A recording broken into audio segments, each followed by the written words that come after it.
miembros de la iglesia el tener este ministerio al cual la palabra nos llama de acompañamiento y que es reforzado ahí en Romanos 12 versículo 15 de llorar con el que llora. Decía en la mañana al final, antes de despedirnos, reír con el que ríe quizás sea fácil, aunque hemos visto que no del todo.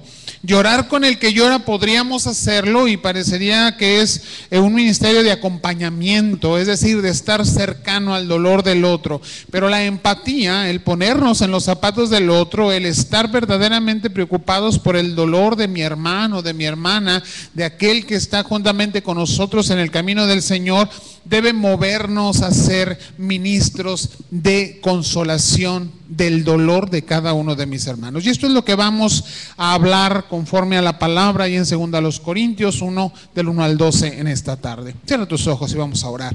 Padre, te agradecemos, Señor, la oportunidad que nos das de estar nuevamente en tu casa. Te rogamos, Señor, que tú nos guíes, Padre, al meditar en tu palabra, en el llamado, en el quehacer, Señor, que tú tienes para cada uno de nosotros y en cómo tú has previsto, Padre, todas las cosas para que sea tu gracia sobre nuestra vida la que nos lleve, Señor, la que opere al hacernos ministros de consolación. Te lo pedimos, Señor, guíanos con tu Espíritu en Cristo Jesús. Amén. Cuando hablamos de un ministerio, como el ministerio, digo, el tema es ser ministros de consolación. Muchas veces esperamos un nombramiento, esperamos que se nos dé un liderazgo, esperamos quizás poder tomar decisiones y esas decisiones pues tener subalternos a los cuales dirigir y guiar. Sin embargo, esta es una idea equivocada de lo que es un ministerio y de lo que es ser un ministro. Hemos hablado en otras ocasiones que un ministerio es tomar los dones, las capacidades, esa gracia de Dios que ha sido puesta en cada uno de nosotros y usarla de una forma efectiva para que la iglesia, y cuando hablamos de iglesia hablamos de cada uno de sus miembros, sea edificado. Eso es desarrollar un ministerio. Y la palabra del Señor ahí en Primera de Pedro, capítulo 4, versículo 10, nos dice que cada uno de nosotros, porque se está hablando a la iglesia, según el don que ha recibido, debemos ministrarlo, es decir, somos llamados a ser ministros a los otros como buenos administradores, dice la palabra, de la multiforme gracia de Dios. Es decir, lo que de Dios hemos recibido sobre nosotros, lo hemos recibido de gracia. Hemos recibido perdón, misericordia, salvación, consuelo, fortaleza. Y podríamos hacer una lista enorme de lo que de Dios tenemos en nuestras vidas. Y cada uno de esos dones, cada uno de esos regalos que Dios nos ha dado, somos llamados a compartirlo. Es decir, a ser administradores de esa gracia de Dios en nosotros para que esta misma sea bendición a otro. Esto es parte de la unidad de la iglesia. Y hace un momento cantábamos en este canto que hacía mucho, de muchos años que se canta dentro de las iglesias y decimos, estamos juntos otra vez. Y algo nuevo va a suceder. Esto debe ser una realidad en medio de la iglesia. No solamente cuando estamos en un culto, sino simplemente en el compañerismo, en la relación, en la amistad, en el trabajo conjunto, en todo lo que como iglesia hacemos. Porque cuando la promesa de Dios se cumple, y claro que se cumple, que el Señor está en medio de nosotros, cuando 2 o 3 estamos reunidos en su nombre, esto es suficiente y sobra para que algo nuevo suceda, porque Dios siempre está haciendo algo en la vida de su iglesia. Ahora, ¿cómo opera en nosotros y cómo es la responsabilidad que tenemos de ser ministros? Esto es un llamado personal. Dios te ha llamado a ti en lo personal y te ha llamado para hacerte parte de su pueblo, para hacerte parte de su iglesia, pero el Señor ha operado en ti de una forma individual. Aquí el llamamiento nunca es familiar, nunca es llamamiento de parejas, siempre el llamado de Dios es a cada uno de nosotros. Y Pablo nos enseña, el apóstol nos enseña esto precisamente en esta dedicatoria, en este inicio, en esta introducción de la segunda carta a los Corintios, cuando habla de que él es apóstol de Jesucristo, dice por la voluntad de Dios.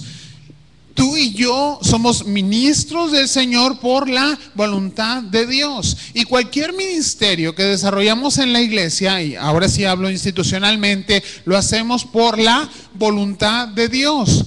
No porque el pastor, el consistorio, el conjunto de los ancianos hayamos visto no sé, cualidades espectaculares o cualidades especiales, sino porque Dios hace un llamado. Sí, lo hace a través de la iglesia, muchas veces lo hace a través del voto de la iglesia, muchas veces lo hace a través del voto y la decisión del cuerpo de gobierno, pero tenemos que asumir que las responsabilidades que nos son asignadas en el trabajo del Señor son ministerios a los cuales es Dios quien nos ha llamado. Tú estás llamado a ser parte de la iglesia y a ser, otra vez, vuelvo al título, un ministro de consolación, y esto es por voluntad de Dios. Dios quiere que tú y yo, Dios quiere que cada uno de nosotros seamos verdaderamente ministros de consolación. Y vamos a explicar qué es esto. Una parte de la multiforme gracia de Dios es precisamente la misericordia y la consolación. Versículo 3 de este pasaje dice: bendito sea el Dios y Padre de nuestro Señor Jesucristo. ¿Padre de qué? Padre de misericordias y Dios de toda consolación. Padre de misericordias y Dios de toda consolación. En Dios cabe plenamente toda misericordia. Y Dios es Señor, es Dios de consolación. ¿Qué significa esto? Bueno, la palabra, y vamos a ubicarnos específicamente en la palabra consolación. La palabra consolación es la palabra griega paraklesis. Y cuando hablamos de paraklesis, hablamos de una transformación total y radical en la obra de Dios sobre el ser humano. De hecho, la palabra nos ha enseñado que la obra del Espíritu Santo, esa obra transformadora, que también conocemos como obra de consolación, la hace con el título del Paracleto. Y quizás alguna vez has oído esta expresión: el Espíritu Santo es nuestro Paracleto, es aquel que ha consolado nuestra vida, es aquel que ha transformado nuestra vida, es decir, la ha traído de la angustia, la desesperación, ese pozo profundo, a una realidad totalmente diferente. Ha consolado nuestra vida. Y la palabra consolación habla o nos indica una transformación de una desesperación, de una angustia suprema en nuestra vida, y es transformada totalmente en lo contrario. Entonces tendríamos que ubicarnos cada uno de nosotros cómo el Espíritu Santo ha operado en nosotros cuando vivíamos en la angustia del pecado, cuando vivíamos en la desesperación de no tener la esperanza en Cristo, y cómo la obra del Espíritu Santo nos cambió, nos transformó, fue nuestro Paracleto y nos consoló. Es decir, Dios, a través de las misericordias, Dios, que es Dios de toda consolación, ha usado el Espíritu Santo para que nosotros mismos seamos consolados. Y la palabra nos habla de esto. Nos dice que ha cambiado nuestro lamento en baile, ¿verdad? Y nos encanta esta expresión. Queremos, pues vámonos al baile si el Señor nos ha cambiado de lamento. Y nos habla específicamente de cómo Dios nos ha llenado de gozo. Y lo hablábamos la semana pasada, tenemos grandes motivos para ser llenos de gozo. No para estar enojados, molestos, deprimidos, sino para ser llenos del gozo del Señor en nuestras vidas. Ahora, ¿hay angustias hoy sobre cada uno de nosotros? Bueno, tenemos que decir que sí, sí las hay. El apóstol Pablo pasó por un momento muy complejo, podremos decirlo así, cuando tiene el llamamiento de Dios a su vida. Y después de su conversión, las cosas no fueron mejores. La persecución, el haber naufragado, el haber sido apedreado, el haber sido encarcelado, el haber sido perseguido, el haber sido flagelado. Y hay una lista de todas las situaciones por las cuales el apóstol ha tenido que pasar.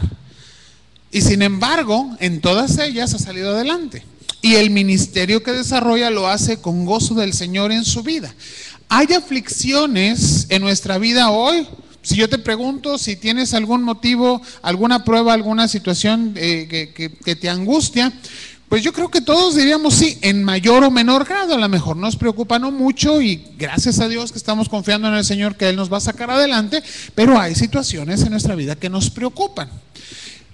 Es parte de nuestra naturaleza humana que sigue afectada por el pecado, y tenemos que decir que toda angustia en el hombre es consecuencia del pecado, toda angustia es consecuencia del pecado. Y hablamos un poco de esto hace algunos lunes, cuando todavía nuestro culto de oración era el lunes. Mañana no venga el martes.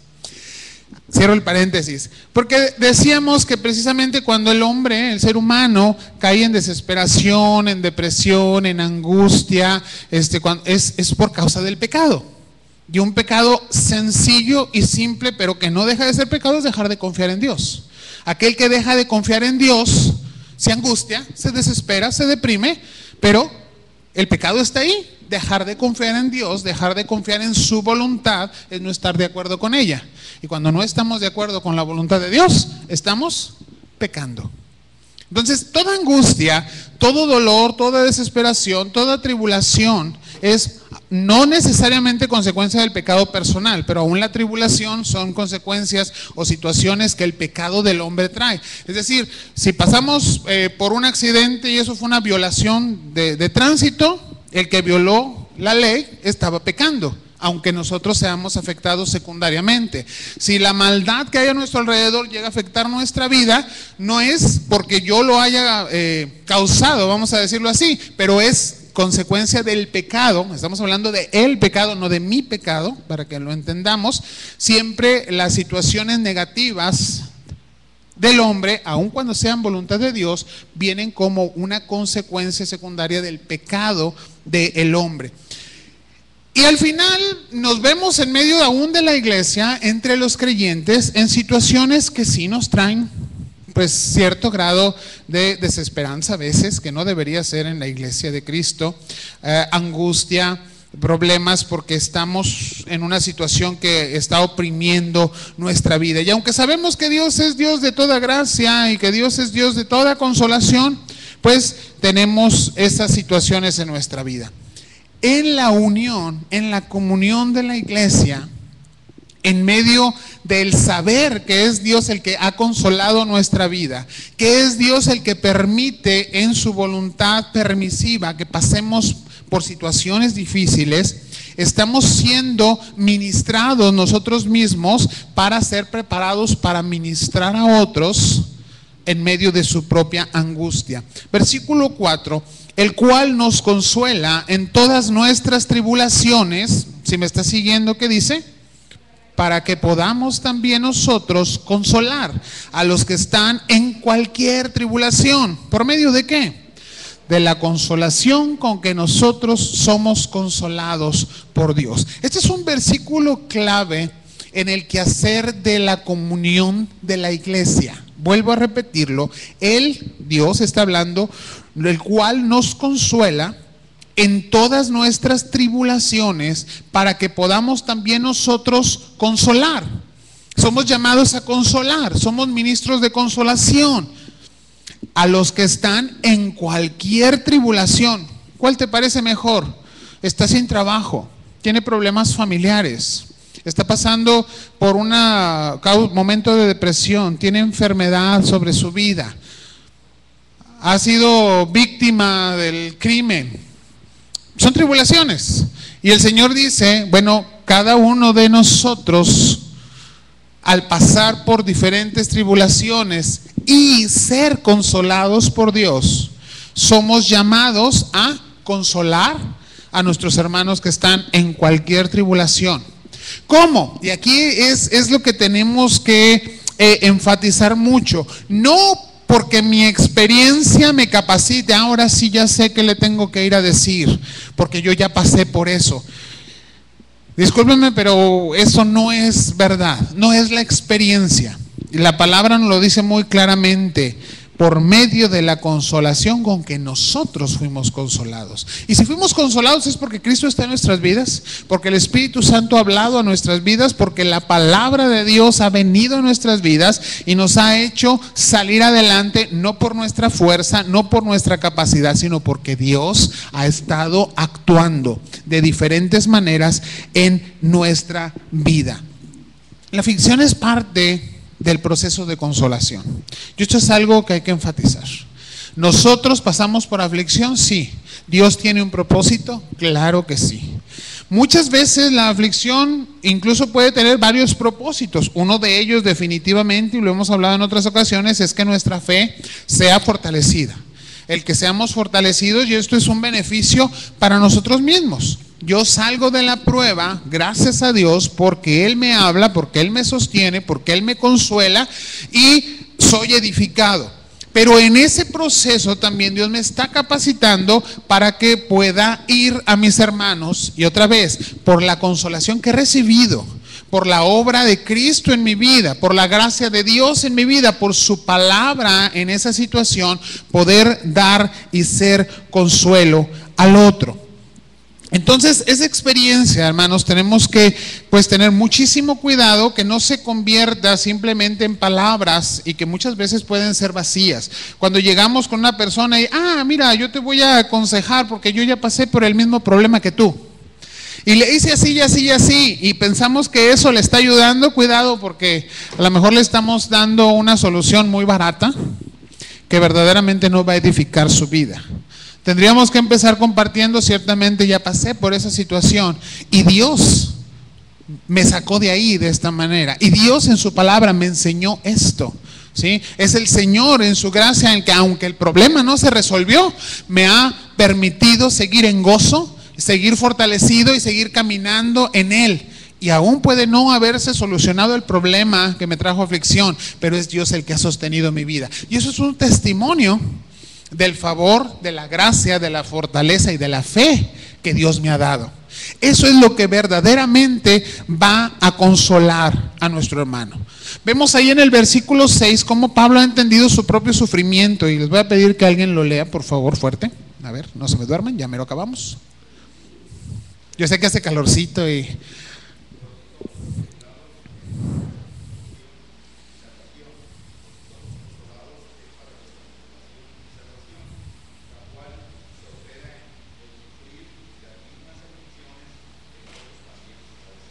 Fíjate cómo Pablo ha entendido su propio sufrimiento.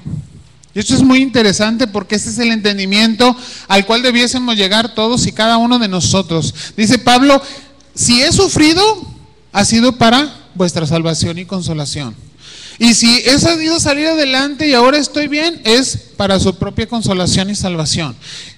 Y él reconoce que tanto su sufrimiento como el consuelo que Dios le ha dado por todas las situaciones que ha pasado a lo largo del ministerio han sido con un propósito. Y ese propósito ha sido que él, tanto en el sufrimiento como en la consolación, sea un ministro de consolación, de la salvación, un medio de la gracia de Dios para llevar una palabra de esperanza, una palabra de consuelo, un testimonio de fe a la iglesia. Y Dios está operando a través de la consolación que da cada uno de nosotros. Ahora, tenemos que decir que cuando Dios consuela nuestra vida, y ojo, vuelvo a repetir, consolación es esa transformación, la paraclesis, es decir, de la angustia del problema a tener paz, tranquilidad, gozo, esperanza en el Señor, aunque el problema no sea resuelto. ¿A qué me refiero? Pongamos, por ejemplo, una persona que está pasando por una enfermedad, y bueno, hoy hay muchos tipos de enfermedades, pero pongamos, no sé, la que tú quieras, una enfermedad grave. Y muchas veces nos ha tocado ir y estar con personas que están enfermas, incluso desahuciadas, y ver cómo la fe, la fortaleza, la presencia de Dios en su vida, y de veras, a veces nos dan testimonio al otro lado, les digo yo, ¿por qué? Porque vamos a tratar de llevar palabras de consuelo y de esperanza y salimos fortalecidos nosotros de escuchar lo que la persona que está en esa situación nos puede decir. Y ya fue consolada. O sea, vemos cómo personas con enfermedades tremendas han recibido el consuelo del Señor Y nos pueden hablar de su esperanza, de su fe, de su fortaleza, de cómo el Señor los tiene aún gozosos y pueden aceptar lo que viene adelante, lo que los médicos les han dicho, y no tienen problema y la enfermedad no se ha acabado. Ese es consuelo, esa es consolación de Dios, esa es la paraclesis. Ahora, en otras ocasiones Dios nos consuela y nos saca del problema y transforma nuestra enfermedad en salud, transforma nuestra necesidad en una satisfacción, arregla las situaciones y también es una forma en que Dios nos saca adelante y trae esa consolación sobre cada uno de nosotros. Al final, el propósito de Dios, de nuevo, es que nosotros en ese testimonio, en esa fe, en ese consuelo que hemos recibido, llevemos consuelo, esperanza, fortaleza y fe a nuestros hermanos que están siendo hoy atribulados. El ministerio de consolación, hermanos, es fundamental para que la iglesia crezca. Y no estoy hablando de número, hoy estoy hablando de unidad, de espiritualidad, de fe. Porque podemos escuchar por las mañanas un testimonio y le damos gracias a Dios porque nuestros hermanos han salido adelante, porque el Señor ha contestado la oración y ha traído un cambio radical y el problema ha terminado, o simplemente una gratitud, una palabra de gratitud al Señor, porque aún en medio de la prueba Dios nos da paz. Y decimos, ay, pues gracias Señor, porque tú le ayudaste a mi hermano.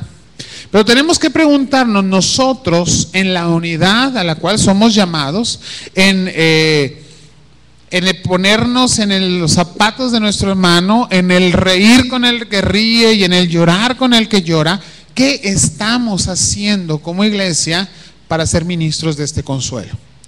Dios lo va a llevar, como tantas cosas que hace Dios, a través de nosotros, que es lo que el Señor quisiera y es lo que la palabra nos enseña, pero lo puede traer de muchas maneras. Y podemos nosotros incluso ser estorbo y el Señor como quiera lo va a hacer, porque esa es su voluntad. Pero somos llamados a ser ministros del Señor.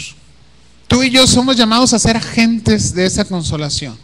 Entonces, debiésemos preocuparnos y ocuparnos en la unidad que tenemos como cuerpo de Cristo, en verdaderamente ser empáticos con nuestros hermanos, en verdaderamente tener esa empatía con ellos y vuelvo a decir, ponernos en sus zapatos no solamente para acompañarles o entender su dolor, sino verdaderamente para que el Señor, a través de nuestra propia tribulación y el consuelo que nos ha dado en Cristo, podamos ser agentes de apoyo, de esperanza, de fe, de consuelo, al cual al final hemos sido llamados. En nuestros sufrimientos actuales, en nuestros sufrimientos personales, pero también en los de mi prójimo, y en las situaciones que como iglesia podemos estar pasando, y cuando hablo como iglesia otra vez, no es como institución, sino el conjunto de creyentes. Y hay situaciones que afectan a familias, situaciones que afectan a grupos, situaciones que nos afectan individualmente, pero si creemos, y así debe ser, que cuando una parte del cuerpo se afecta, dice la palabra que todos se duelen juntamente con esa parte. Entonces, cuando yo soy consolado, puedo ser un agente de consolación. ¿Cómo? Es la pregunta. ¿Qué tengo que hacer para que el ministerio de consolación al cual he sido llamado, en el cual he sido capacitado a través de la tribulación y consuelo que Cristo pone en mi vida, pueda yo ser verdaderamente un agente y apoyar a mis hermanos que están pasando por situaciones de tribulación? Bueno, pues vamos a ver también en este pasaje lo que la palabra nos responde. Versículo 9, por favor.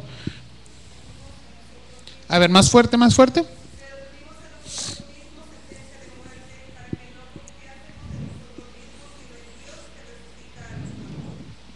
¿Dónde está el secreto? ¿En que el Señor libró de la muerte? Pues sí, Dios libró de la muerte. Pero lo que aquí el apóstol nos está diciendo es que debemos aprender, y no solamente aprender, porque aquí Él lo está enseñando también, a que nuestra confianza debe estar ¿en quién? En Dios. Mientras tu confianza no esté en Dios, no vas a poder ser ministro de consolación. Porque si no tienes tu confianza en Dios, ¿cómo podrías transmitirle al otro esa confianza? ¿Cómo puedes llegar con alguien y decirle en medio de su problema, no, mira, confía en Dios, cuando tú no tienes esa confianza? Ahora, ¿cómo logramos esa confianza? Esa confianza se tiene que dar en mí se puede dar en mi hermano y esa confianza es compartida conmigo. Cuando está en mí, yo debo compartirla con otro, y en medio de la iglesia, en ese conjunto que somos, debemos aprender otra vez y enseñar a confiar en Dios. ¿Cómo? A través de nuestro testimonio. Versículo 10, por favor.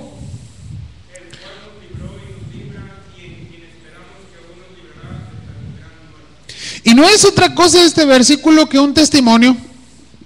El Señor ya me ha librado, y empieza a hacer la lista de todo lo que Dios ha quitado de tu vida, te ha consolado. Aún siguiendo en el problema, Dios te ha dado paz, te ha dado fortaleza, te ha dado tranquilidad, y puedes seguir adelante. Todas las situaciones en las que Dios nos ha sacado con su poder para su gloria y con su espíritu nos ha hablado y nos ha fortalecido. Dios me ha dado esa fortaleza y lo ha hecho en el pasado, lo hace en el presente. Dice Dios, me libra, me ha librado, me libra, y la fe en ese testimonio, y me librará. Esa es la confianza puesta en Dios.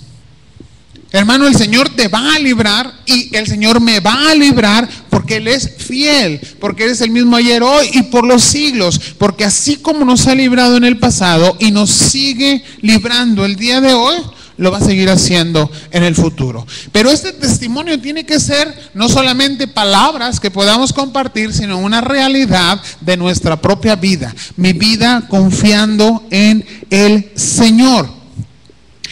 ¿Cómo llegamos a esto? Bueno, cuando seguimos adelante en este pasaje, que ya se me perdió.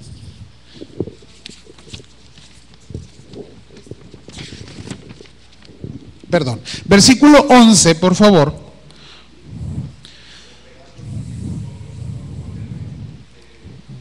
Nuestro.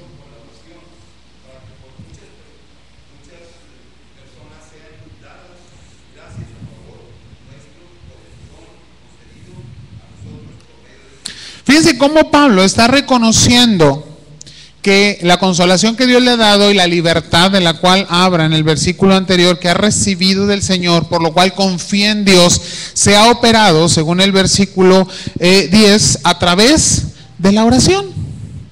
La iglesia orando por mí, y Pablo siempre orando por la iglesia, y Dios operando a través de la oración.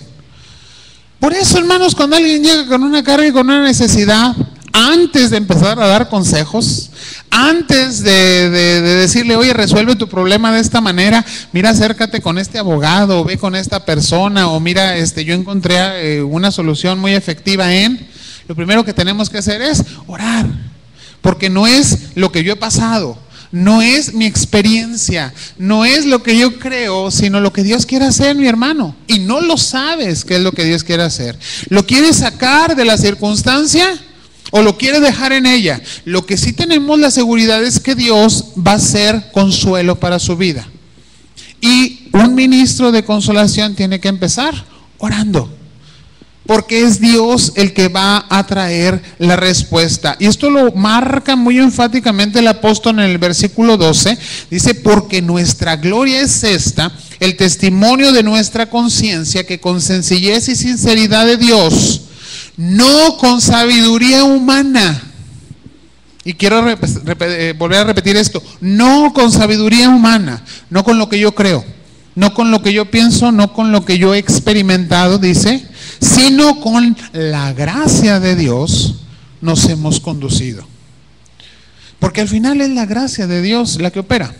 Porque el ministro de consolación no consuela por sí mismo. Otra vez, no es la experiencia, es la gracia, la presencia de Dios, el actuar de Dios en cada uno de nosotros, el que va a operar. Entonces, para ser ministros de esa gracia, nuestro testimonio de la gracia de Dios, nuestro testimonio de la fe en el Señor, nuestro testimonio de esperanza tiene que ser real. Y esa realidad se tiene que dar en mí, pero también se tiene que dar en ti y en el general, en la comunión que tenemos como iglesia. Sí, la iglesia tiene un ministerio de consolación al cual ha sido llamado.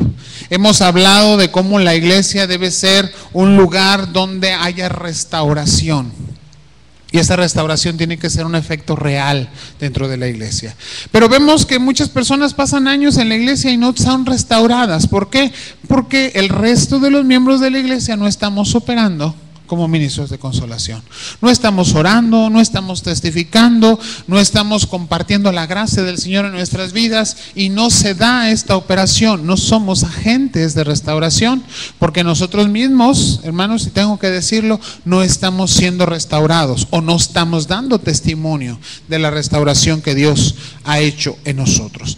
Entonces, tenemos que concluir de esta manera: en medio de la iglesia, en la comunión que tenemos unos con otros, ¿sí? Estamos juntos otra vez y algo nuevo va a suceder, siempre algo nuevo va a suceder. Es como hemos sido consolados. Es la comunión de la iglesia la que, operando la gracia de Cristo en cada uno de nosotros, esa gracia que nos ha permitido morir al pecado, como lo dice la palabra, y que nos ha traído nuevamente a vida, y en la cual hemos sido consolados, fortalecidos, y aún en medio de las tribulaciones presentes, el Señor nos ha sacado adelante. Ahí se manifiesta, se ha manifestado y se va a seguir manifestando el poder de Dios para consolar. Cuando lloro con el que llora, o cuando me gozo con el que se goza, no solamente lo estoy acompañando, no es una repetición del sentimiento del otro, es verdaderamente una empatía con mi hermano, una conexión, como decía mi hermano René en la mañana, en la cual yo puedo ser un agente al compartir el testimonio, al compartir de mi fe, al compartir de mi experiencia de gracia, pero no por mi experiencia, sino por la gracia de Dios. Y en ese momento de comunión estamos siendo ministros, es decir, ministramos la multiforme gracia de Dios específicamente para que yo mismo, para que mi hermano y la iglesia en general sea consolada. Y mi fe está puesta en que Dios va a continuar consolando mi vida en cualquier tribulación, la vida de mi hermano en cualquier situación y la vida de la iglesia, es decir, nuestras vidas en la unidad del cuerpo de Cristo. Tú y yo somos llamados a ser ministros de esta consolación. Si estamos viendo en medio de la iglesia, si vemos que nuestros hermanos están caídos, si han tropezado, si han desmayado, si han sido afectados profundamente en su fe, tú mismo has pasado por esa situación y la gracia de Dios te ha sacado adelante. La misma palabra entonces va a enseñarnos una y otra vez que así como tú y yo hemos sido consolados, en esa experiencia en la que el Señor nos ha sacado adelante, somos llamados a hacer consolación para el otro. El Paráclito es el Espíritu Santo. Al final la obra de consolación la hace el Espíritu, pero esto no quita que nosotros seamos agentes. Es como decir, Dios como quiera va a salvar a aquellos que ha escogido, pero esto no nos quita la responsabilidad de compartir el Evangelio. Dios va a consolar a quien Él quiere consolar, pero seguimos teniendo responsabilidad de ser agentes de consolación. ¿Cuál es mi testimonio de la gracia de Dios? ¿Cómo el Señor ha sacado mi vida del hoyo? ¿Cómo me sigue consolando hoy en los problemas que tengo? ¿Cómo me sostiene nuestro Padre Celestial en las tribulaciones? Y esa gracia de Dios compartida entre nosotros va a hacer que la iglesia florezca para la gloria del Señor. Seamos entonces agentes de consolación y tengamos esa seguridad que cuando estamos juntos, algo nuevo va a suceder, porque Dios te está usando para su gloria. Vamos a orar, hermanos. Gracias, Padre, porque sabemos, Señor, que tú eres Dios de toda consolación, que tú, oh Padre, traes esa paz, esa fortaleza a nuestro espíritu en los momentos más difíciles, que tú, Señor, tomas nuestra vida de una forma tan especial por tu amor. Y que a veces, Señor, perdemos de vista esto, incluso perdemos la fe, pero tú has puesto, Padre, tú has puesto, Señor, en tu iglesia hermanos y hermanas que no solo han pasado por situaciones similares o quizás totalmente distintas, pero que la solución de consuelo siempre ha sido la misma: tu gracia, tu presencia, tu espíritu, tu palabra. Y nos enseña, Señor, a orar unos por otros, a compartir unos con otros, a ser ministros en ese consuelo, en esa esperanza, en ese acompañamiento, testificando, Padre, de cómo tu poder, Señor, y tu gloria están en cada uno de nosotros. Permítenos, Señor, crecer en esa unidad. Permítenos, Señor, crecer en ese consuelo como cuerpo tuyo, Señor. Permite, Padre, que podamos consolarnos los unos a nosotros, no en nuestra sabiduría, sino en tu gracia, Señor Jesucristo. Te lo pedimos. Consuela a tu iglesia y enséñanos a ser tus ministros. En Cristo Jesús. Amén.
Expresar mi gratitud a aquel que me has dado todo. Una oración no bastaría, ni el tiempo de toda una vida.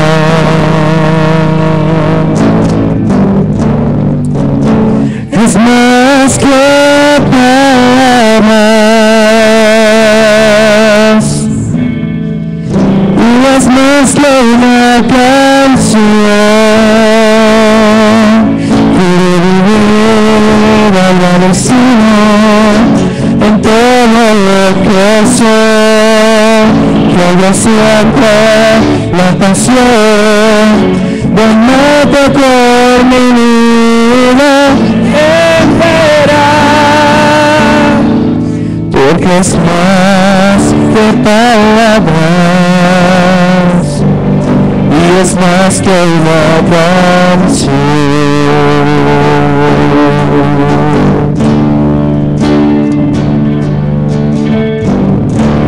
Quiero expresar mi gratitud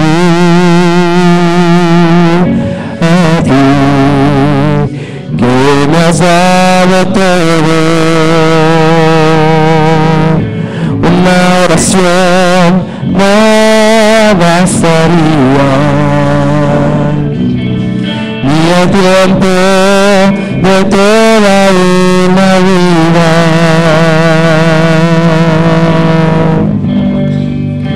Es más que palabras y es más que una canción. Quiero vivir agradecido en todo lo que soy, que haya siempre la pasión y amarte con mi vida entera, porque es más que palabras y es más que una canción y es más que una canción. Quiero vivir agradecido en todo lo que soy, que haya siempre la pasión de amarte con mi vida entera, porque es más que palabras, porque es más que palabras es más que palabras, y es más que una canción.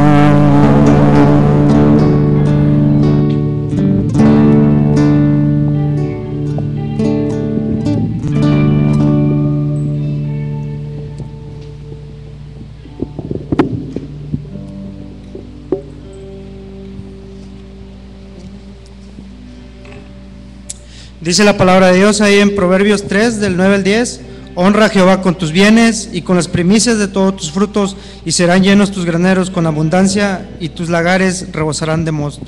Ahora, hermanos, tendremos las ofrendas y los diezmos.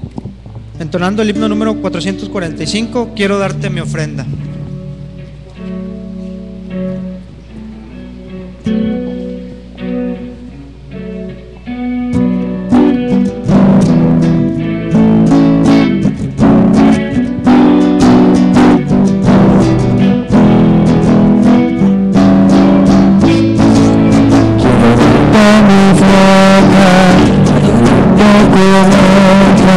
Aprender a servir, dártela con cariño, como lo hacen los niños, que la dan de todo corazón. Quiero ser sacrificio de tu fuego divino, más amar con mi ofrenda, ofrendarme a mí mismo. Quiero darte mi ofrenda, quiero darte mi ofrenda, quiero darte mi ofrenda, quiero darte mi ofrenda.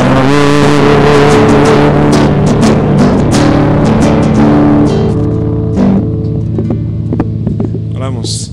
Padre, gracias en esta tarde por las bendiciones recibidas, Señor. Gracias porque permites ofrendar, Señor, a tu pueblo, Padre. Gracias por estos diezmos también. Te pedimos que los multipliques, que sean, Señor, utilizados para tu reino, Señor, para el engrandecimiento de tu obra, por tus siervos, y que sean utilizados, Señor, con sabiduría. En el nombre de Jesús te lo rogamos. Amén. Y ahora también, Señor, te pedimos que nos lleves con tu paz y tu bendición. Que vayamos a nuestros hogares, Señor, el descanso, Padre, que nuestro cuerpo necesita, pero que estemos siempre preparados, Señor, para dar testimonio de la fe y de la gracia de Cristo en nuestras vidas. Llévanos, Señor, pues, con paz y bendición. Y ahora, mis amados hermanos, que la gracia de nuestro Señor Jesucristo, el amor de Dios el Padre y la comunión de su Santo y Divino Espíritu sea con cada uno de vosotros, con vuestras familias y con todo el pueblo de Dios, ahora y siempre. Amén.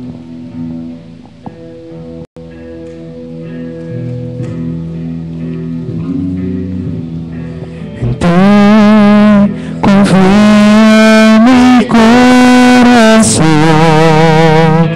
en ti reposa mi alma, mi ser descansa en ti, puedo ser feliz en ti confía mi corazón, en ti reposa mi alma, mi ser descansa en ti, puedo ser feliz, porque sé que estás obrando tu perfecta voluntad. En mi vida estás obrando tu perfecta voluntad.